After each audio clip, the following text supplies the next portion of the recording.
اعوذ باللہ من الشیطان الرجیم بسم اللہ الرحمن الرحیم۔ صحیح مسلمان کیسے بنے؟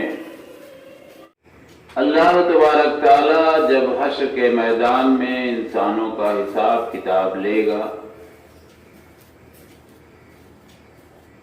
اس وقت سب کے سامنے حقیقت پیش کر دی جائے گی، سچ پیش کر دیا جائے گا،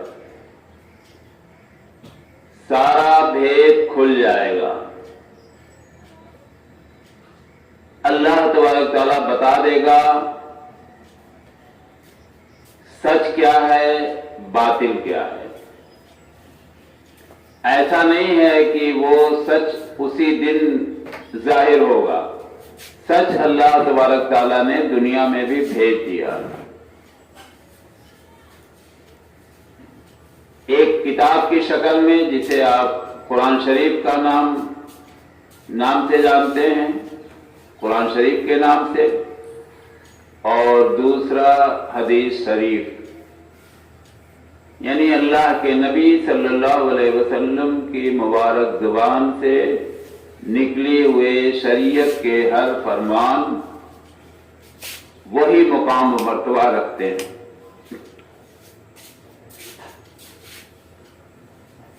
لیکن باوجود اس کے دنیا میں آپ کو تمام اختلافات دکھائی دیں گے۔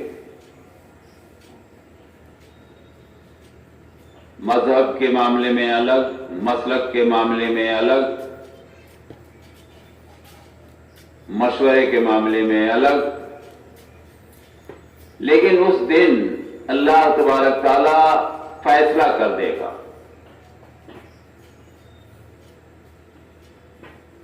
اور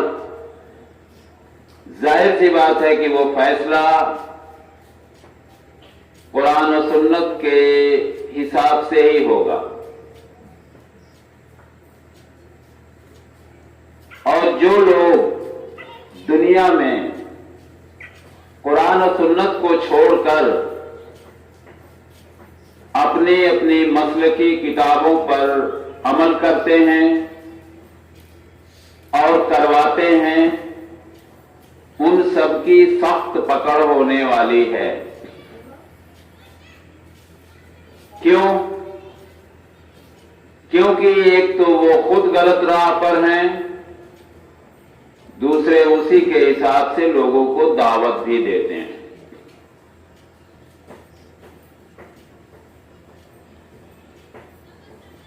اس دن جب یہ راز کھل جائے گا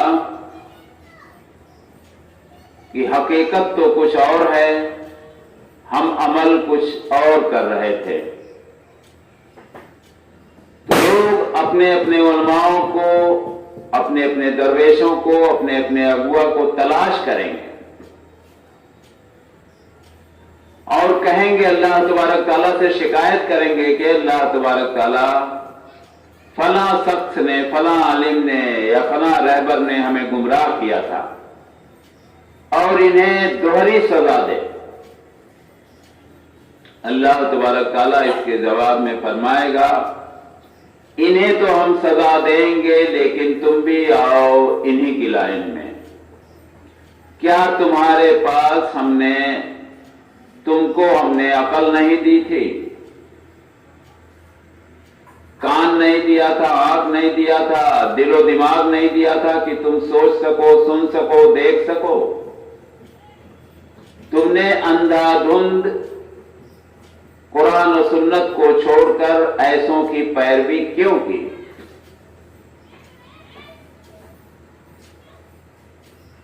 اور پیروی کی تو اب اس کا مزہ چکھو۔ یعنی اس وقت کسی کی کوئی اپیل، کوئی پلی مانی نہیں جائے گی۔ وجہ اس کی یہ ہے کہ اللہ تبارک تعالیٰ نے ایک ایک چیز کھول کر اپنی کتاب میں بیان کر دیا، بقیہ اس کا ایکسپلینیشن اپنے نبی جناب محمد مصطفیٰ صلی اللہ علیہ وسلم سے کروا دیا، کر کے دکھا دیا۔ ایک پوری فوج آپ کے ساتھیوں کی تھی جسے آپ صحابہ کرام کے نام سے جانتے ہیں۔ اس جماعت میں مرد عورت دونوں، صحابیہ بھی تھیں، صحابی بھی تھے، اور سب لوگوں نے باقاعدہ ایک ایک لفظ پر عمل کیا، اور قیامت تک کے لیے ایک ایسا نمونہ پیش کیا جس نمونے پر کوئی بھی شخص بندی رکھنے کا اہل نہیں ہے۔ باوجود اس کے تمام مسلک لوگوں نے اپنا لیا، تمام کتابیں رائج ہو گئیں، کتابوں پر عمل ہونے لگا، اور ہر فرقہ ایک دوسرے کی لعنت ملعنت کرتا رہا، کر رہا ہے اور کرتا رہے گا۔ کیونکہ جب حق چھوڑ کر باطل چیزوں پر عمل ہوتا ہے تو اس کا رزلٹ ایسے ہی ہوتا۔ وہ شخصیت جو نمونہ بنا کر بھیجی گئی تھی، جو سارے انسانوں میں سب سے اعلیٰ اور افضل شخصیت، اور جس پر سارے امتیوں کو فخر ہونا چاہیے، ایسے رہبر کو چھوڑ کر لوگوں نے الگ الگ اپنا رہبر چن لیا۔ نام تو لیتے ہیں، نام لینا ان کی مجبوری بھی ہے،